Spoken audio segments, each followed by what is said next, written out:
Pertama, kita bertemu dalam acara ini bukti yang sangat luar biasa bahwa puasa itu membangun soliditas, membangun kebersamaan bagi seluruh anak bangsa. Bahkan bukan hanya seluruh anak bangsa,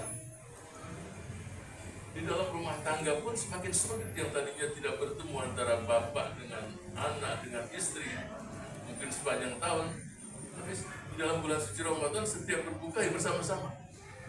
Ketahanan keluarga terwujud. Dan semua kita tahu bahwa seluruh alam semesta ini bergerak secara kolektif, secara bersama-sama. Satu saja menyimpang, berantakan semua alam semesta. Kebersamaan itu kunci keberhasilan, kebersamaan kunci kesuksesan dalam membangun rumah tangga, membangun masyarakat, membangun negara, tanpa kolaborasi, bergandengan tangan bersama-sama. Saya yakin sulit kita mewujudkan cita-cita menjadi bangsa. Oleh itu, dengan kebersamaan pasti ada yang mengalah, ada yang melengkapi, ada yang jadi saling melengkapi itu akan terwujud dengan kita melakukan kolaborasi. Kita lihat alam semesta di sekitar kita, makhluk-makhluk Allah semuanya, semua bergerak secara bersama-sama. Bahkan binatang buas pun dia tidak akan sukses menerkam mangsanya kecuali dia lakukan kerjasama yang bagus. Dan kerjasama tadi nggak perlu diajari. Tidak ada satu arahan singa-singa berkumpul terus diajari. Nanti kamu dari sayap kanan ya, kamu kiri, yang ini bagus. Enggak, dia udah paham. Masing-masing tahu tugasnya. Tapi yang saya tidak begitu, ya saya belum paham benar ya, kenapa yang didahulukan itu singa betina dulu yang rekam. Nah ini sih pakar tersebut bisa menjelaskan. Mungkin salah satunya begitu luar biasanya yang makhluk-makhluk Allah lain itu, ya bahkan manusia sendiri yang banyak berkorban itu dalam rumah tangga. Bayangkan seorang ibu menangani 5-6 anak, atau mungkin ada yang 10. Tapi ketika anak-anak tadi dewasa, belum tentu 10 anak itu mampu membalas pengorbanan si ibu. Belum tentu. Padahal dia seorang ibu 5-6, dia sabar, dia mendidik, dia berkorban. Bahkan kalaupun ada hanya sepiring nasi, dia nggak akan makan. Dia berikan untuk anak-anak. Tetapi ketika anak-anak lagi tumbuh dewasa, balasan tadi tidak akan muncul. 10 pun berkumpul belum mampu membalas kebaikan dan perjuangan seorang ibu. Sehingga ketika Rasul bersabda, ibumu itu baru terakhir bapakmu. Artinya kalau dalam pertandingan medali pertama itu apa ibu? Emas kan? Yang kedua, yang ketiga, yang keempat juara harapan, penggembira, tapi pasti ada lah. Sehingga tolong kita sama-sama melihat kiri kanan kita, mereka-mereka yang sukses di bumi. Tidak, saya yakin 99,9% orang tersebut pasti tidak durhaka dengan ibu bapak itu, terutama ibu. Fir'aun pun Allah berikan semua. Saya mendengar dengan pakar sejarah, dia termasuk orang yang birrul walidain. Sukses. Allah tidak melihat agamanya, tidak melihat apapun, tapi pasti dia tidak durhaka dengan ibu bapak.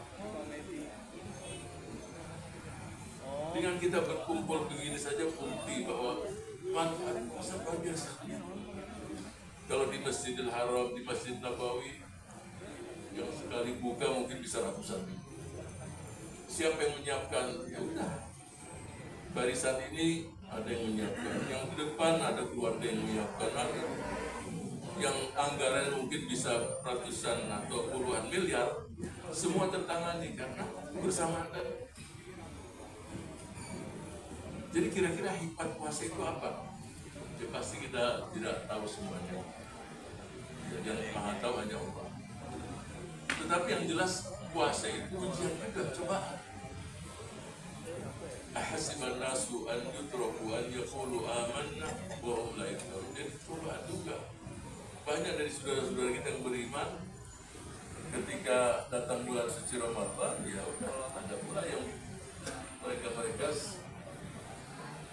melakukan pelanggaran, tidak berpuasa dengan merasa itu mudah saja. Memang itu cobaan, dicoba iman seseorang. Di satu sisi ketika seseorang berpuasa, maka muncullah kepekaan hati itu sendiri. Kelompok-kelompok yang miskin yang mungkin berhari-hari tidak makan tersentuh hati. Nah, kepekaan itulah yang membuat seseorang tahu dan sadar bahwa kita ini harus berbaik. Saya dalam beberapa forum saya mengatakan sebab dalam negeri kita ini kadang-kadang orang saling menstigma. Sayalah yang nasionalis, sayalah yang Pancasilais, sayalah yang begini-begini. Coba kita tanya 3 hal. Yang pertama, kamu cinta negeri ini tidak? Pasti mereka mengatakan cinta. Yang kedua, kita tanya, kamu siap nggak membela negara kita, membela NKRI kalau terjadi serangan dari luar? Oh siap. Tapi pertanyaan yang ketiga, siap nggak kita bergandengan tangan untuk bersama-sama mewujudkan kesejahteraan di seluruh rakyat Indonesia? Nah disinilah yang seseorang itu tidak lagi hanya retorika saja, tapi buktikan.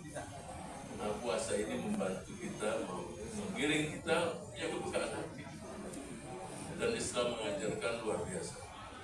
Kalau engkau keluar dari rumahmu, dalam hadis yang panjang, membantu mereka-mereka yang susah, menyelesaikan permasalahan mereka yang lagi berselisih, lebih aku cintai daripada iktikaf di masjidku sebulan lamanya. Ini hanya setengah jam aja. Membawakan nasi sepiring pada tetangga yang tidak makan itu lebih dicintai oleh Rasul daripada iktikaf di Masjid Nabawi 1 bulan lamanya. Kita hitung tiketnya PP berapa? Iktikafnya ya kalau kelas menengah ke atas ya, paling iktikaf ketika masuk masjid lagi. Yang 10 hari penuh jarang. Taruhlah ada 10 hari penuh ketika dana di luar capeknya. Ini hanya memberikan sepiring nasi lebih dicintai oleh Rasul daripada yang dilakukan.